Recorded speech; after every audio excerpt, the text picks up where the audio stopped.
Bonjour, je vais vous parler aujourd'hui de deux objets bien particuliers que possède le musée des Beaux-Arts à Saint-Quentin.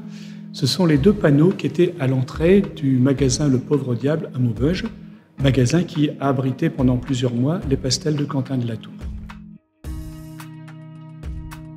Lorsque les Allemands arrivent à Saint-Quentin en 1914, les bruits les plus fous vont circuler.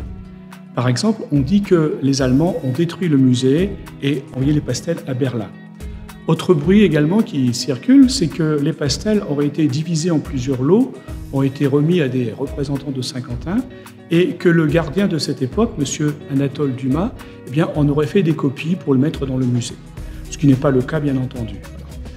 Le gouvernement français s'intéresse aux pastels puisque, dans un premier temps, il décide de les envoyer à Paris, dans des voitures capitonnées, chose à laquelle les Allemands vont s'opposer. Les pastels vont être mis en sécurité dans les sous-sols du musée, qui s'appelle à cette époque-là Musée Antoine Lécuyer, et les officiers allemands viendront visiter dans un premier temps les salles vides du musée et auront l'autorisation d'aller dans le sous-sol pour voir les pastels. Cela va durer plusieurs mois et l'armée allemande tente à se défendre contre des idées qui circulent, qui disent que les envahisseurs sont là également pour détruire les œuvres d'art.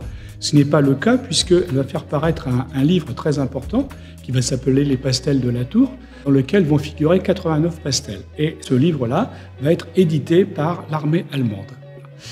Les pastels donc sont au sous-sol jusqu'au 8 février 1917 où l'état-major allemand va envoyer un courrier à la ville de Saint-Quentin dont je vais vous lire les extraits.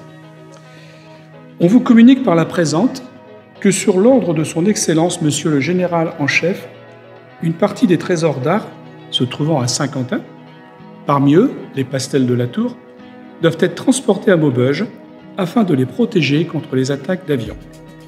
Le lieutenant Freiherr von Halden a la mission d'emballer les objets en présence d'un représentant de la ville qui sera Fernand Israël. Alors pourquoi cette réaction des Allemands? Tout simplement parce que 1917, c'est le début de l'aviation, c'est le début des bombardements, et donc il faut mettre les pastels en sécurité.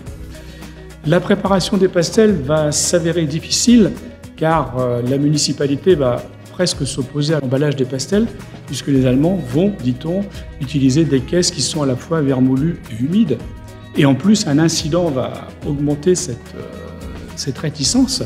Un des pastels, celui consacré à Werner Zobre, va être endommagé par une vis.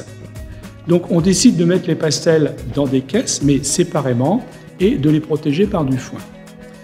Les pastels sont emmenés à Maubeuge avec un moyen de transport très particulier puisqu'on va utiliser 4 ambulances qui vont circuler à la vitesse de 12 km/h.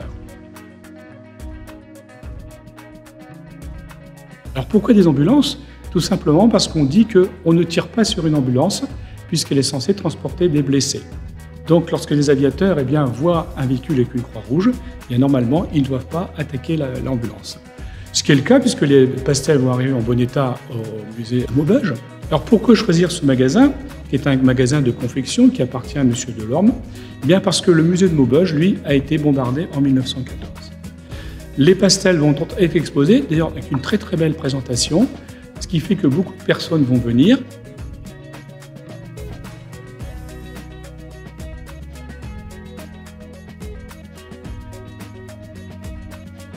On va voir ces deux panneaux là que vous avez là à côté, qui donnent les renseignements justement sur ce musée. Voilà.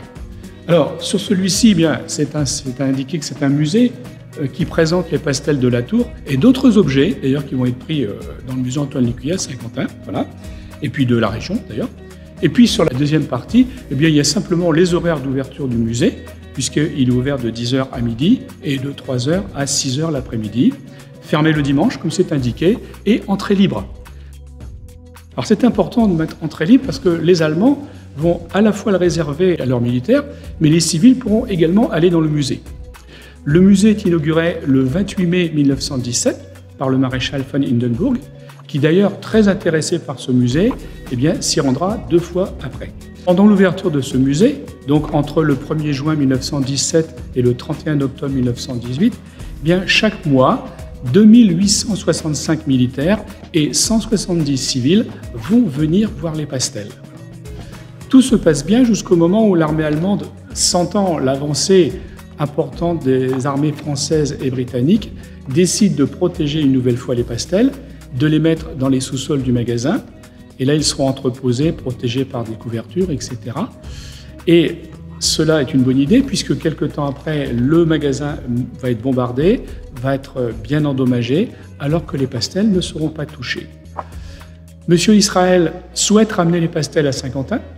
Le problème, c'est qu'à Saint-Quentin, il n'y a plus de musée, il n'y a presque plus rien, puisque la ville a été quand même bombardée à près de 80%. Donc, il décide de les envoyer en 1919 au musée du Louvre à Paris, où là, ils vont être exposés dans 3 salles. Ils resteront au musée du Louvre jusqu'en 1930, et après, ils seront déplacés à l'Orangerie, aux Tuileries, où ils resteront 2 ans. Et en 1932, ils reviendront à Saint-Quentin pour intégrer le nouveau musée construit par l'architecte Paul Bigot dans le style classique du XVIIIe siècle. Je voulais vous en parler parce que ce sont quand même 2 objets très particuliers. Quand on les regarde, ils sont encore en très très bon état. Il faut savoir qu'ils ont quand même plus de 100 ans. Voilà, j'ai terminé la présentation de ces 2 panneaux qui sont quand même remarquables. Je vous invite à venir voir les pastels de Quentin de La Tour au musée des Beaux-Arts, voilà. Et puis, je vous informe aussi que d'autres vidéos seront tournées dans ce musée pour vous présenter la richesse qui se trouve à l'intérieur.